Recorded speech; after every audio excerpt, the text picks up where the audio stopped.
It's a pleasure to welcome to the program Dean Baker, author of the latest with Jared Bernstein, Getting Back to Full Employment, a Better Bargain for Working People. This is, I guess, not necessarily a sequel, but a partner with the Benefits of Full Employment, which you wrote back in 2003. Welcome back to the program, Dean.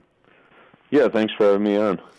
So let's start with just what do we mean when we say full employment?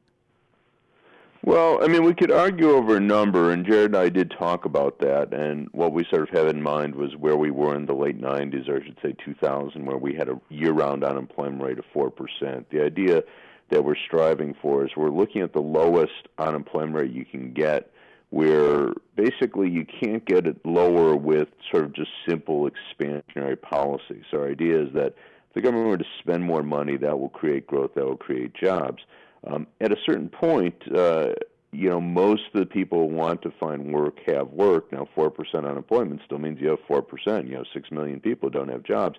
But the idea is we're not going to get those people employed simply by increasing growth in the economy. These people are either they're in areas that may not have jobs, so, if we're to spend more money, it's, may not employ people who are in Appalachia maybe, or, some area that's very depressed.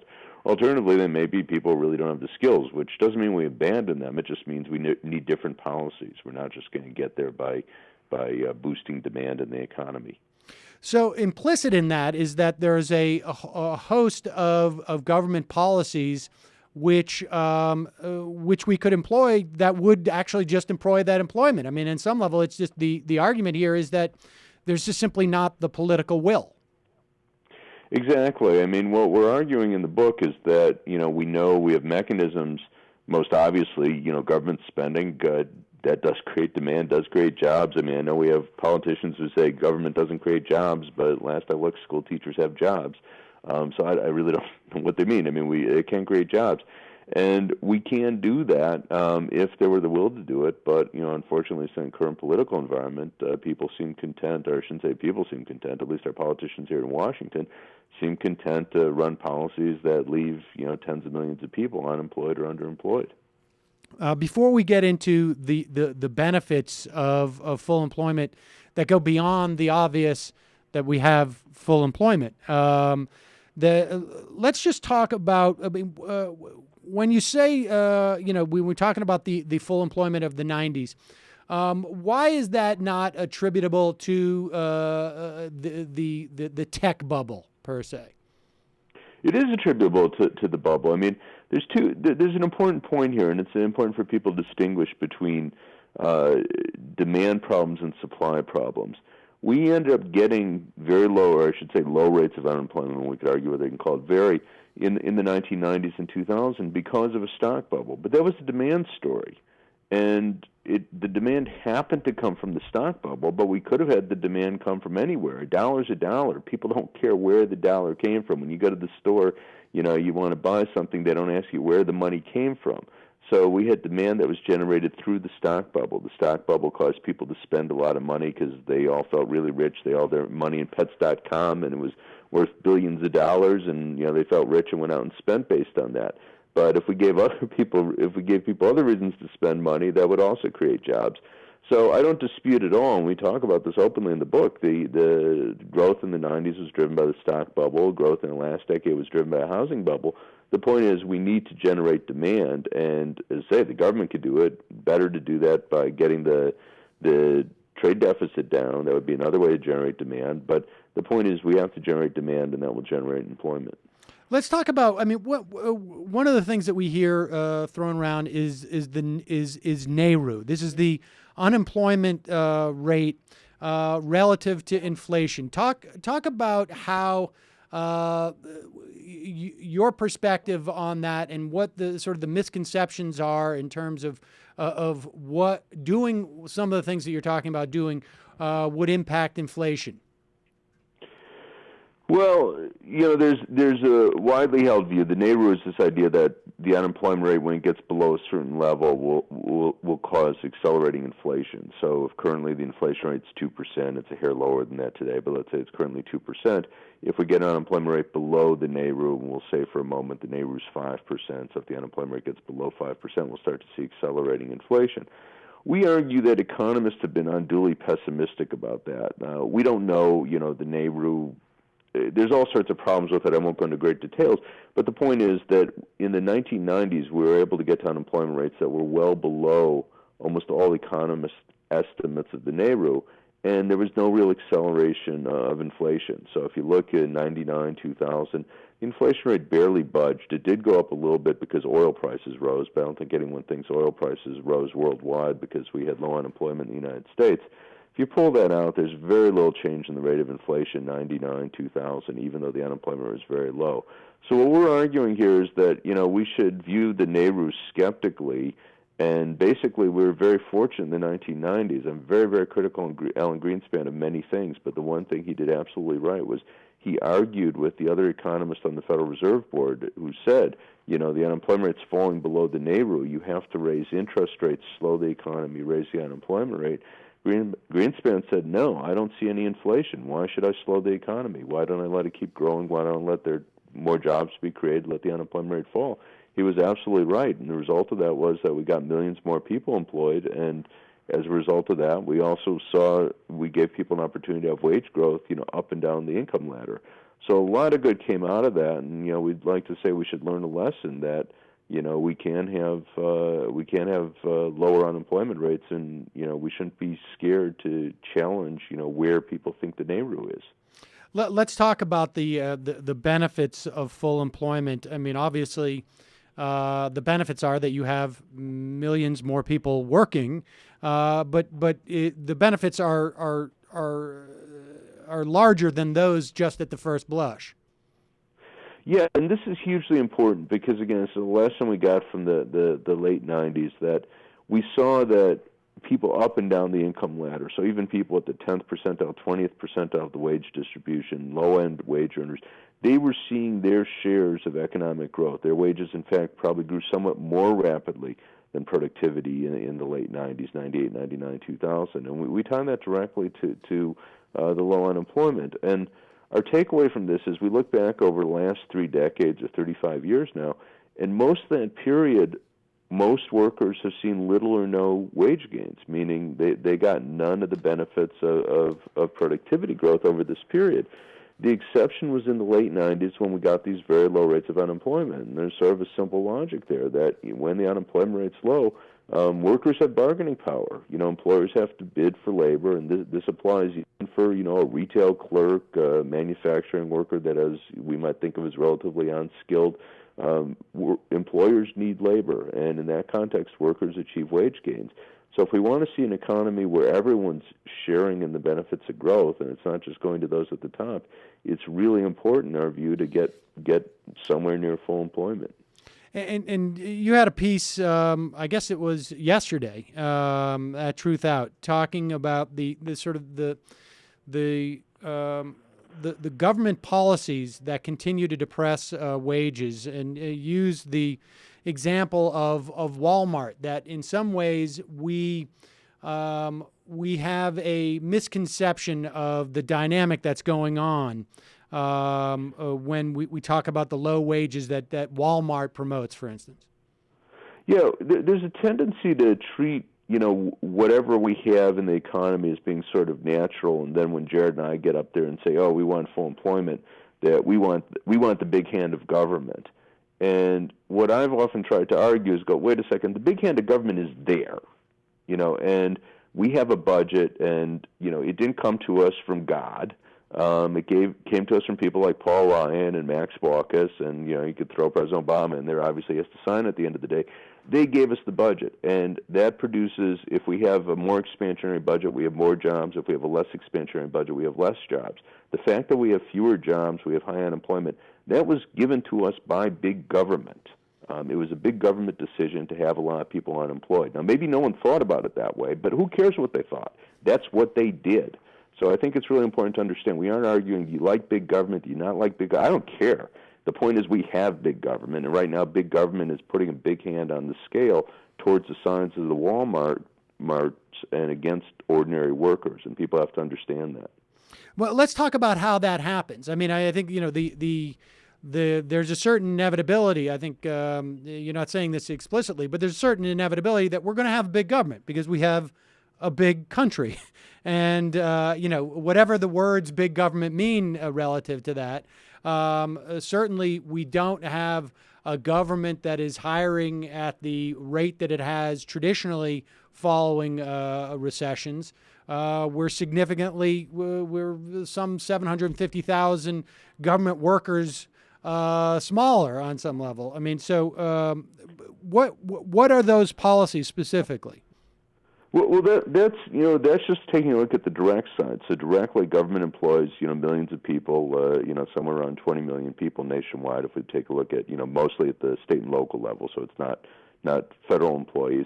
But the other point, is just its macroeconomic impact. On the one hand, government's putting money in the economy through spending of different types, Social Security, Medicare, the air traffic controllers, a whole list of things the government spends money on. And at the same time, it's pulling money out in the form of taxes. And that determines the level of demand in the economy. So if it spends more, there's more demand in the economy. If it spends less, there's less demand. It's kind of straightforward that way. So whatever amount of demand we end up with, that's determined to a very large extent by the government. So again, I'm not saying that Paul Ryan's sitting there, how can we throw people out of work? I mean, I don't think he thinks that, but the reality is if we cut government spending, we are throwing people out of work. So the decision to run a budget that results in millions of people, or tens of millions, I should say, being unemployed or underemployed, that's an act of government that wasn't given to us by nature or the gods. But what about the children? I mean, what about the huge burden we're placing on our children if we spend government money today? This is really a convoluted logic. I know everyone says this, and it's just really sloppy because you go, okay, let's take two stories. We owe all this money, the debt. We have this huge debt, and they go, this huge burden on our children. Well, our children are going to inherit the debt because one of these days all of us are going to be dead. And we have some of us own government bonds, and that's what the debt is, government bonds. So that's going to go to someone. So presumably it's going to go to our kids or someone's kids. So that's not redistribution from our kids to us. That's money that's out there. I mean, there can be if Bill Gates' children and grandchildren hold all the bonds, well, that would be an issue. But that's not generational. That's within generation. The other thing that people say is, oh, well, we're borrowing it from China. And, we could raise questions about our foreign debt, but that has nothing directly to do with the government deficit or debt.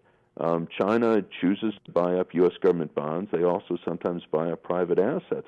But that's a function of the trade deficit. So anyone who's worried about how much we owe to China and other countries, they should be talking about the trade deficit, which is not directly related to the government budget deficit. Trade deficit, if you want to get that down, we should get the dollar down, which I think would be a great thing to do.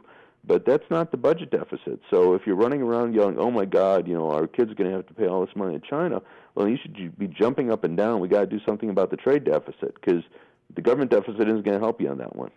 All right, let's move to some of those, and I want to talk about the trade deficit and the devaluation of the dollar.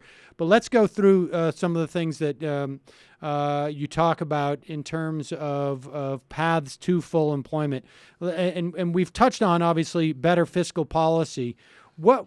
Just tell us what the relationship is between fiscal policy, that is basically what the government decides to spend or not spend, and monetary policy. Well, fiscal policy, as you say, it's what we spend, what we tax, what our deficits are. That's directly fiscal policy. Monetary policy is basically what the Fed does. So when the Fed's setting short-term interest rates, it's been zero now for about 5 years. It's overnight money rate. It's quantitative easing policy. Those are monetary policies.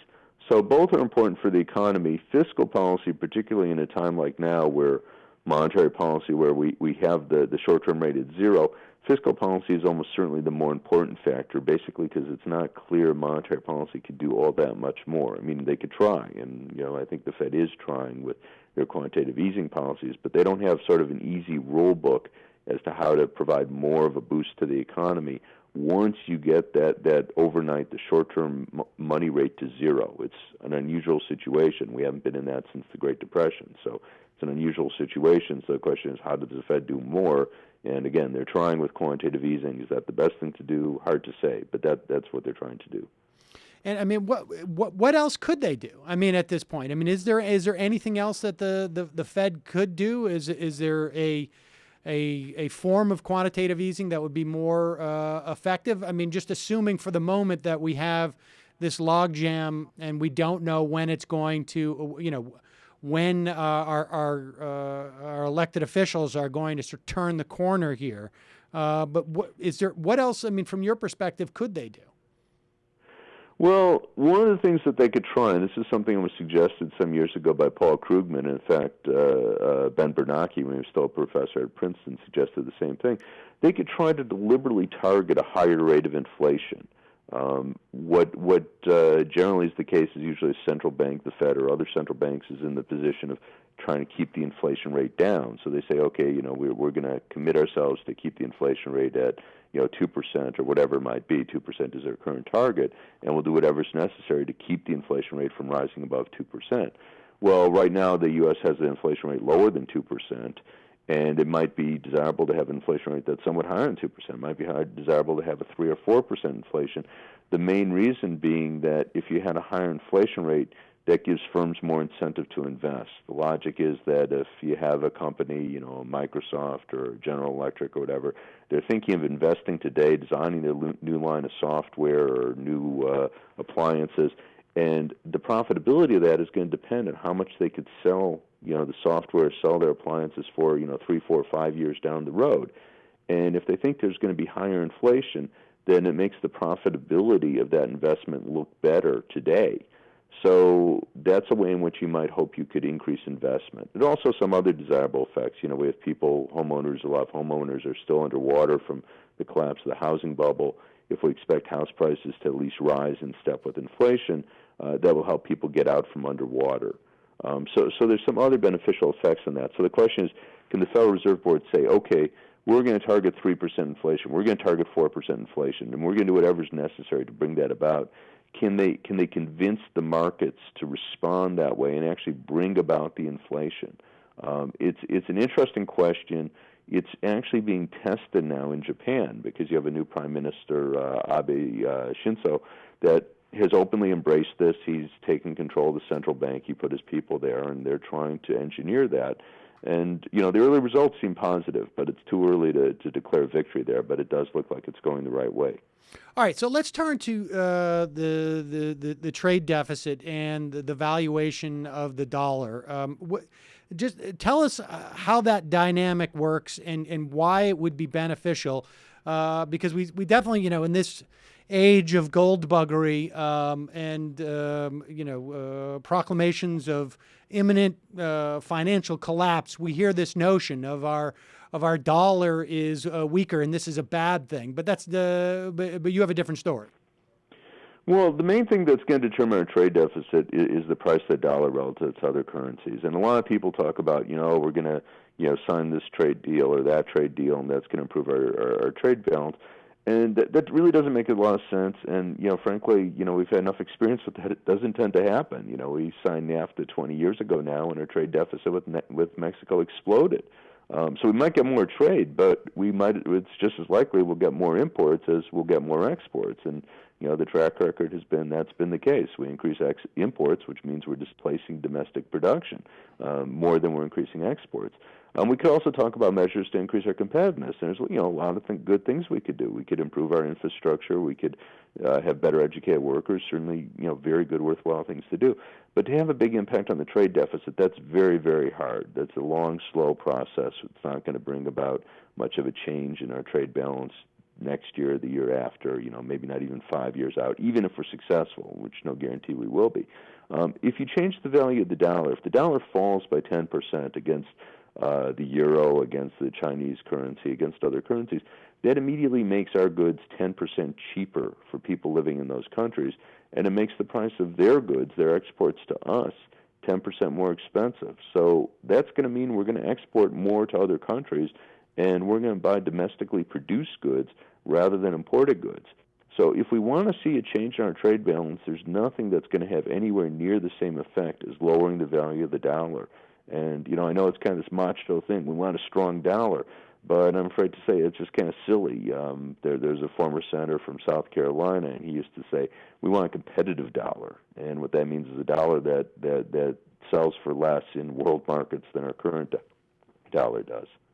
And so, just walk us through what the implications are of that, because I don't think it's as obvious for those of us not, immersed in economics. I guess the obvious answer is just that if we're selling more goods because our goods are cheaper abroad, we're going to be putting more people to work. That's exactly right. So the idea, let's envision, we increased our exports or cut our imports. Doesn't matter. Same basic story. By 1 percentage point of GDP. That's about $165 billion. So what that means is we're going to be producing $165 billion goods and services in the United States than we had previously. Tends also to be that these are manufacturing jobs. Most of our trade is in manufacturing, not all of it, but most of it. So these tend to be higher paying, better paying jobs for less educated workers. So we're creating a lot of relatively good paying jobs. On top of that, of course, there's also a multiplier effect. So we employ workers in our auto factories or textile mills, whatever it might be, and they're going to go out and re-spend that money, and that's likely to lead to further increase in output and employment. So in just this case where I'm talking about, say, an increase in reduction in the trade deficit of 1% of GDP, we're probably talking about somewhere in the order of 2.4, 2.5 million jobs. So currently our trade deficit's about 3% of GDP. If we get that close to balance, we're most of the way back towards full employment. So that's a really big deal. I'm not saying that's something we could do overnight, by the way. I'm not saying we could just snap our fingers and get our trade deficit down to zero, and nor is it important to actually be at zero. But the point is we can have improvements in the trade deficit. They do take time, but over a span of, 2 to 3 years, you could reasonably talk about getting that trade deficit close to zero, which would be a vast improvement in terms of creating a lot of jobs and filling most of the gap that we see today. And so, so mechanically speaking, the reason why it would take 2 or 3 years is because we don't necessarily have that. Do we have that manufacturing capacity just sort of sitting idly by? How would that actually work? Well, we do have some of it. If you look at the data on capacity utilization, it's in manufacturing, it's in the high 70s. It's around 77, 78%, and it varies by industry. Some are lower, some, of course, higher. So what that means is, if we snapped our fingers and suddenly want to increase production by 20%, well, some industries could do that fairly quickly. Others, of course, could not. They would have to build new capacity, maybe modernize existing plants so they could produce more modern output. But it would take time. The other part of the story is, of course, is that not everyone adjusts right away. So one of the things that's likely to happen is, the story I gave, of course, is oversimplification. We're dealing, we have international markets, and if suddenly the U.S. becomes more competitive, you might see, our foreign competitors trying to lower their prices not to give up market share, which they're likely to do for a period of time. So, if we have German firms, Japanese, Chinese firms we're competing with, some of them might lower their prices to avoid losing market share. So it tends to be that whatever change we see in the dollar, let's say it just fell 10% tomorrow, we aren't likely to see the full impact of that for 2 or 3 years. And some of the other things that you advocate, obviously, infrastructure investment, because that puts people to work, and including sort of investing in our future as a nation. And we're at a point where still the borrowing costs are so low that this is going to pay off over time. Yeah, and basically it's a chance to get a really good deal. People often talk about the government acting like a business. Well, we have an opportunity to borrow really cheap, and businesses, when they can borrow really cheap, they go, okay, that's a great time to do our investment. And you look at a lot of areas, some of the obvious things. We have a lot of schools that, need refurbishing. They're, badly antiquated, don't have air conditioning in areas that need air conditioning. I'm not talking about Alaska. Some of them, literally the plumbing's falling apart, so you make that money available for local school boards to repair their schools. That's kind of a no-brainer in my view. Our transportation system, trains have become this bizarre issue. It seems to me, I never thought trains could be that much of a political issue, but, we have trains that are badly antiquated, the New York, the East Coast area, with the lines between D.C. and New York and Boston, that's reasonably good, but anywhere else in the country, it's you'd have to be almost crazy to take the trains. And, people talk about distances, and, I don't envision people would take a train from New York to Los Angeles, but if you talk about a train from, say, Cleveland to Chicago, I mean, these are distances that, people in Europe, elsewhere take all the time. And if you think of, they've had trains going 170 miles an hour in Europe for over 40 years now. So this isn't, Buck Rogers' visions of the future. This is, we have this technology, and it just seems to me crazy not to use it. The other thing that I just think is really simple and just, kind of painful, we're not doing more of it, is retrofitting buildings. I mean, all of us, in our homes, our businesses, we're hugely energy inefficient compared to everyone else in the world. I'm just making the comparisons because we know it can be done. And this is putting in new insulation, energy-efficient windows, upgrading heating systems. These things are this technology that's there. This isn't futuristic. I mean, futuristic technology is great by me, but, this is in the hand. We know that we have this technology. We have unemployed construction workers.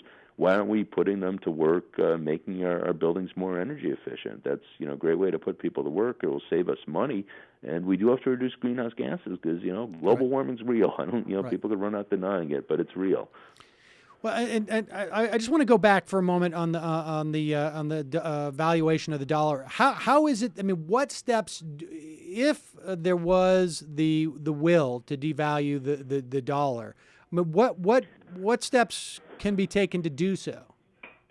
Well, we're in this perverse situation where the dollar is actually being held up by other countries. People often talk about China, and clearly they're the biggest, but they're not the only one. You have a lot of countries that are deliberately propping up the dollar against their own currencies by buying up dollars. And this is their government's decision. So it's not that you have people in China that are buying dollars, which of course many people are, but this is a decision the Chinese central bank holds hundreds of billions, in fact probably over $1 trillion in its accounts right now. And the same is true of the Korean central bank, central banks around the world. Now, some of that they need. They need some amount of reserve. So it's not as though we don't expect them to hold any dollars. But $1 trillion is pretty excessive, I think, by any measure. So the question here is, how do you get them to stop doing that? And, there's a variety of measures we could take, but I think at the end of the day, it's really a question of political negotiations because, our president, Treasury Secretary of State, they sit down with leaders in China and we negotiate all sorts of things with them. And the point is they have to say, okay, we have lots of things we care about with China, but we have to say this is really at the top of the list. We want you to stop propping up the dollar. We want to see a lower value dollar against your own currency. There's some talk in China they might do this on their own because they have reasons for not wanting to continue that policy. But in any case, we have to make that a priority. And that's, I think, the bottom line, that it's not been a priority. And part of that story is that you have a lot of interest here in the U.S. that actually benefit from an overvalued dollar. Just to take an obvious example, Walmart has put a lot of effort into getting a low-cost supply chain where they have low-cost producers all around the world, including in China. They wouldn't be happy by the idea that the Chinese currency might rise 10, 15, 20% against the dollar because they're going to say, hey, we put a lot of effort into making it so we can get all this stuff from China real cheap. Now you want us to pay 20% more? So that's a story, and there's other interests as well, but it's not everyone in the U.S. that would stand to gain from having a lower value dollar against the Chinese currency, and there's some very powerful interests on the other side of that. And lastly, let's just talk about work sharing, because I know that you have advocated this as well. Just tell us what's involved with work sharing. How would that come about? Well, the story of work sharing is actually a very simple one. The idea is that, today it's typically the case, and a company sees less demand for their labor. They go, okay, well, we got to lay 10% of our workers off. Well, the argument in work sharing is, well, instead of laying 10% of your workers off, how about you cut everyone's hours by 10%? And the logic, as it stands now, if you lay your workers off, of course, most people are going to get unemployment benefits that cover roughly half their pay. Well, with work sharing, the idea is that you instead of laying people off and having them get half pay for not working, you cut back their hours by 10% and you make up half the pay. So they're working 10% fewer hours, taking home 5% less money. Now, no one's happy about that, but that has to be better than losing your job altogether. And that's been very successfully employed elsewhere, particularly Germany. People look at Germany, they have a 5.2% unemployment rate. They go, oh, its economy's booming. That's not true. Its growth actually has been no greater than growth in the United States since the start of the downturn in 2007. The difference has been that they've kept people at work, and work sharing is a big part of that story. So they have employers that, rather than lay people off, that cut back hours, they keep them on the job. And that's got to be a very good story, and at least comparatively. And in the longer term, the kind of the absurdity of this situation is we are talking about a problem not where we're poor, but really that we're too rich. The idea is that here we are, we're producing, most of us, not all of us, but most of us have shelter, most of us have clothes, most of us have housing, most of us have health care, and we don't need everyone working. So rather than have some people be really poor and out of work, how about we all just work fewer hours? That seems to be a much better way to deal with it. And would that involve like the government subsidizing the loss of that 10% pay or some portion of it? It's basically just recommitting unemployment benefits. And in fact, we actually have this system in place. I think it's 26 states now, including big ones, including California and New York. So this has been in place dating back from the late 70s, early 80s in most of those states. So what it just means is that instead of, when an employer wants to lay people off, instead of saying, okay, I'm going to lay you off, they say, no, okay, tell you what, we're going to cut back hours. They go down and work this out with the employment office saying, here's our schedule, we're cutting back hours. So these people are having their hours cut by 10% or 20%, and that's made up with unemployment compensation, just as if they'd been laid off, but instead of making up for being 100% unemployed, they're making up for being 10% or 20% unemployed. So when we talk about the whole array of instruments here that we've ticked off, I mean, this is all about. I mean, ultimately, this is all about sort of just the political process. We just need to have these ideas be embraced by some element of the political class, right? I mean, that's essentially the challenge here. The point is that the obstacles are political, and that's what I think people have to realize. This isn't a fact of nature. We had a horrible thing happen with the collapse of the housing bubble, the downturn, but the fact that years later we're still suffering from the fallout. This was a political failure because we do know how to get back to full employment. It's not that somehow the gods have condemned us to have high unemployment for many years in the future, people to be out of work or underemployed. This is a political failure. All right, the book is Getting Back to Full Employment by Dean Baker and Jared Bernstein, and we'll put a link to that on majority.fm. Dean, thanks so much for your time today.